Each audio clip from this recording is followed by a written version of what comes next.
Hey guys, welcome back to our channel. இன்றைக்கி நம்ம கிச்சனில் பார்த்திங்கன்னா பன்னீர் மட்டர் மசாலா எப்படி செய்யறதுன்னு தான் பார்க்க போகிறோம்.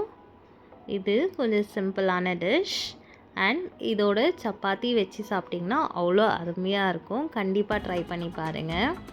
இதுக்கு இப்போ நம்ம ஒரு பேன் எடுத்துக்க போகிறோம். பேனில் தேவையான அளவுக்கு ஆயில் விட்டுக்கலாம். ஆயில் நல்லா சூடாகி வரும்போது பன்னீரை பார்த்திங்கன்னா நான் ஒரு 100 கிராம் பன்னீர் இந்த மாதிரி க்யூப்ஸில் நான் கட் பண்ணி வச்சுருக்கேன். அதை போட்டு நல்லா ஃப்ரை பண்ணிப்போம். ப்ரௌனிஷ் ஆகிற வரலும்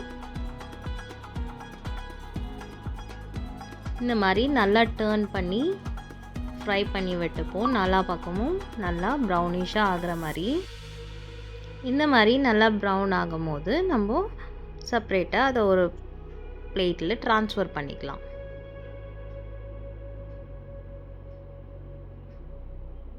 இப்போது அதே பேனில் பார்த்திங்கன்னா ஒரு பட்டை, 2 லவங்கம், ஒரு ஏலக்காய் போட்டு நல்லா ஃப்ரை பண்ணிக்கலாம். கூடவே ஒரு அரை ஸ்பூன் சீரகம், அப்புறம் ஒரு மீடியம் சைஸ் ஆனியன் குட்டி குட்டியாக சாப் பண்ணி ஆட் பண்ணிக்கலாம். இது நல்லா சாட்டே பண்ணிக்கோங்க. நல்லா ப்ரௌனிஷ் ஆகிற வரலும். இந்த மாதிரி நல்லா ப்ரௌனிஷ் ஆகி வரும்போது நம்ம ஒரு 1/2 spoon ginger garlic paste add பண்ணிக்க போகிறோம். அந்த ஸ்மெல் போகிற வரலும் நல்லா ஃப்ரை பண்ணி விட்டுட்டு நான் பார்த்திங்கன்னா ஒரு கேரட் ஆட் பண்ணிவிட்டு நல்லா மிக்ஸ் பண்ணிக்க போகிறேன். கேரட் நல்லா எண்ணெயில் வதங்கி வரும்போது வேக வச்ச பட்டாணி இதில் ஆட் பண்ணிக்கலாம்.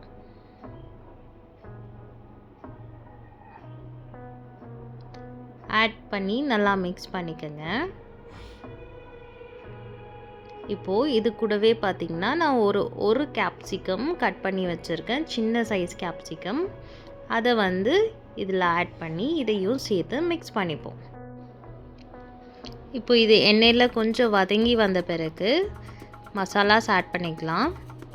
நான் பார்த்திங்கன்னா ஒரு 1.5 ஸ்பூன் குழம்பு மிளகாய் பொடி ஆட் பண்ணிக்கிறேன். கூடவே ஒரு அரை ஸ்பூன் கரம் மசாலா ஆட் பண்ணிவிட்டு நல்லா மிக்ஸ் பண்ணிப்போம். அப்புறம் இந்த டிஷ்ஷுக்கு தேவையான அளவுக்கு சால்ட்டும் இந்த ஸ்டேஜில் ஆட் பண்ணிக்கலாம். ஆட் பண்ணி நல்லா மிக்ஸ் பண்ணிக்கோங்க. இந்த டிஷ்ஷுக்கு பார்த்திங்கன்னா நான் ஒரு பெரிய சைஸ் தக்காளி, அதுக்குள்ளே இருக்க சீட்ஸ் எல்லாம் எடுத்துகிட்டு வெறும் ஃப்ளஷ் மட்டும் கட் பண்ணி வச்சுருக்கேன். அதையும் இந்த ஸ்டேஜில் ஆட் பண்ணிக்கலாம். இப்போ இந்த காயெல்லாம் வேகிறதுக்காக தண்ணி ஊற்றி நம்ம குக் பண்ணிக்க போகிறோம். நான் பார்த்திங்கன்னா இந்த பட்டாணி வேக வச்ச தண்ணியே ஊற்றி குக் பண்ணிக்க போகிறேன். இப்போது நல்லா ஒரு மிக்ஸ் பண்ணிவிட்டு லிட் வச்சு க்ளோஸ் பண்ணி இந்த காய் வேகிற வரலும் நம்ம குக் பண்ணிக்க போகிறோம். நீங்கள் மிடில் இந்த லிட் ஓப்பன் பண்ணி மிக்ஸ் பண்ணிவிட்டு நீங்கள் லிட் க்ளோஸ் பண்ணி வச்சுடுங்க.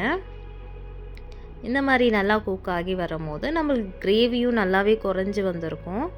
உங்களுக்கு இந்த மாதிரி கம்மியான கிரேவி ஓகேனா நீங்கள் இந்த ஸ்டேஜில் நீங்கள் பன்னீர் ஆட் பண்ணிக்கலாம். அப்படி இல்லை கிரேவி வேணும்னா இன்னும் கொஞ்சம் தண்ணி ஆட் பண்ணிக்கோங்க. எனக்கு கிரேவி வேணுன்றனால இன்னும் கொஞ்சம் நான் தண்ணி ஆட் பண்ணி நான் குக் பண்ணிக்க போகிறேன். தண்ணி ஆட் பண்ணி நல்லா இந்த மாதிரி கொதிச்சு வரும்போது நம்ம நல்லா ஒரு வாட்டி மிக்ஸ் பண்ணிவிட்டு நம்ம பன்னீரை இதில் ஆட் பண்ணிக்க போகிறோம்.